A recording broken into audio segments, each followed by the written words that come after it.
Assalamualaikum. Wendra hadir lagi.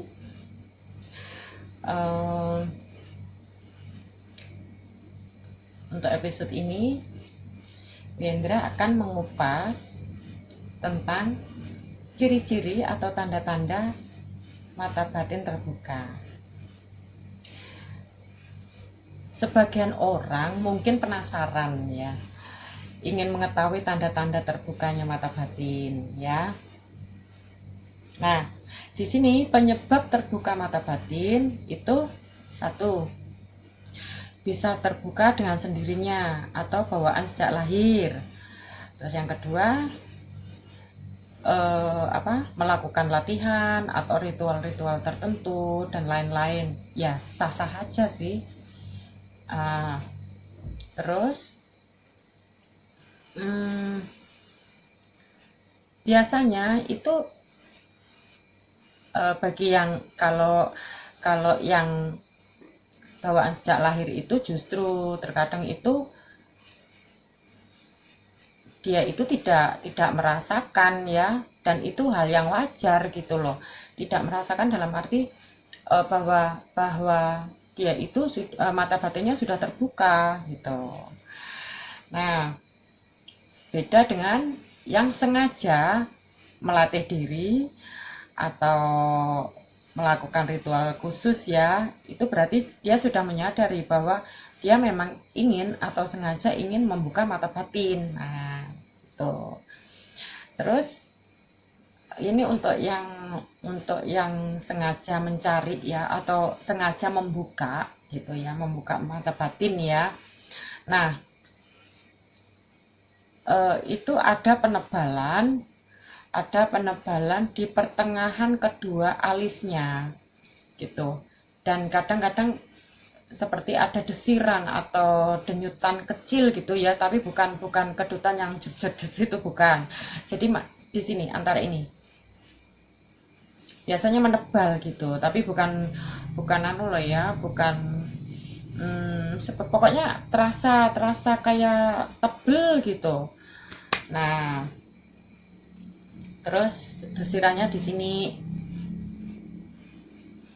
di tengah-tengah ini. Nah, terus yang kedua itu biasanya merasa pusing tapi bukan seperti yang sakit kepala, itu bukan, beda lagi. Jadi dia seperti merasakan bukan di antara dua anu, bukan ya. Jadi seperti gimana ya, merasakan bahwa dia merasakan ada yang beda gitu loh. Dan itu biasanya sampai ke ini belakang telinga. Dan di sini ini biasanya seperti hangat, terus nanti semisal dia bisa mendeteksi makhluk astral ya, atau makhluk gaib ya, atau semacamnya itulah, atau merasakan ada hal-hal yang aneh seperti hal sesuatu kiriman dan lain sebagainya, itu dia sudah langsung seperti radar seperti itu biasanya.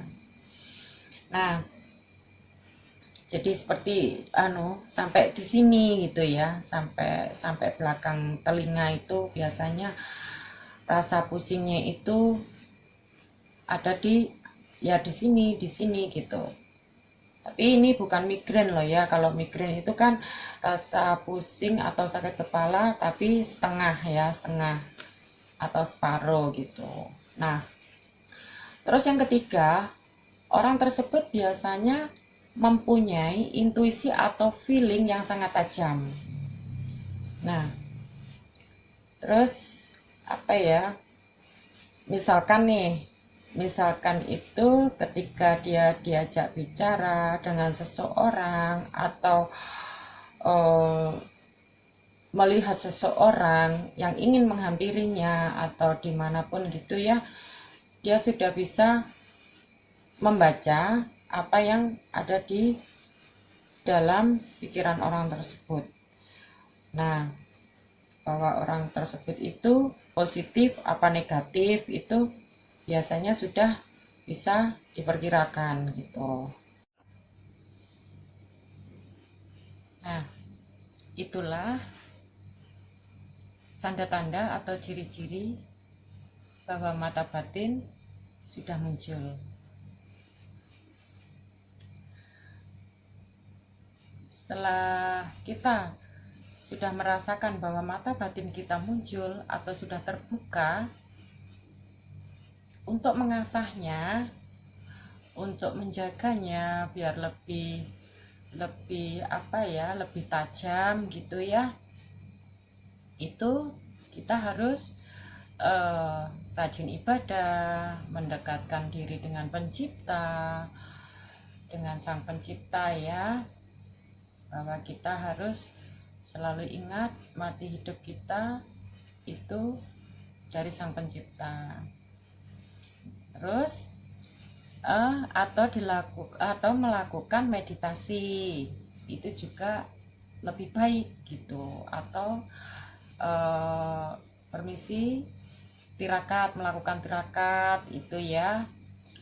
Jadi setelah kita menyadari itu, kita nggak boleh terus ya sudah berarti mata batin saya terbuka. Itu tidak ya terserah sih ya yang merasa seperti itu atau mempunyai pilihan seperti itu, ya sah-sah aja sih. Tapi alangkah baiknya apabila kita menjaga dengan beribadah dan melakukan meditasi gitu, mungkin bisa di tempat yang hening atau bahkan di tempat yang rame. Itu malah lebih bagus lagi. Kalau di sekitar kita bising, ibaratnya terdengar suara-suara yang sangat keras, dan di situ kita ibaratnya yang enggak menjadi satu ya, ibaratnya di dekatnya gitu ya, dengan cara kita mungkin duduk atau berdiri atau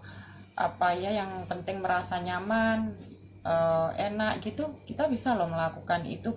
Bahkan itu lebih menurut saya itu lebih bagus gitu, karena mengasah apa ya, konsentrasi kita itu sejauh mana gitu. Kalau kita tidak bisa fokus, berarti kita belum bisa untuk apa ya, menyeimbangkan konsentrasi ini tadi gitu. Jadi contohnya ini ada suara rame gitu ya, justru kita nggak boleh bilang oh rame betul, aku nggak konsen mau meditasi atau aku nggak konsen mau ibadah.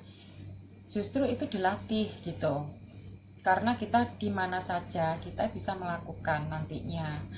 Dengan pejam mata langsung kita fokuskan, biar ini suara dang-dang, suara musik lah, suara kendaraan berlalu lalang lah, suara orang lah, dan lain sebagainya itu. Kita nggak bisa mencegah mereka gitu, karena mempunyai tujuan masing-masing juga gitu ya. Jadi sah-sah aja juga gitu. Setelah itu kita berusaha untuk bisa fokus gitu. Tapi kalau dia itu sudah terlatih ya di mana tempat, saya yakin dia bisa fokus gitu. Apabila kita sudah diniatkan, itu lama-lama itu suara-suara yang bising itu nggak terdengar, padahal kita deket. Nah itu berarti kita sudah fokus gitu. Nah, kenapa melakukan ibadah dengan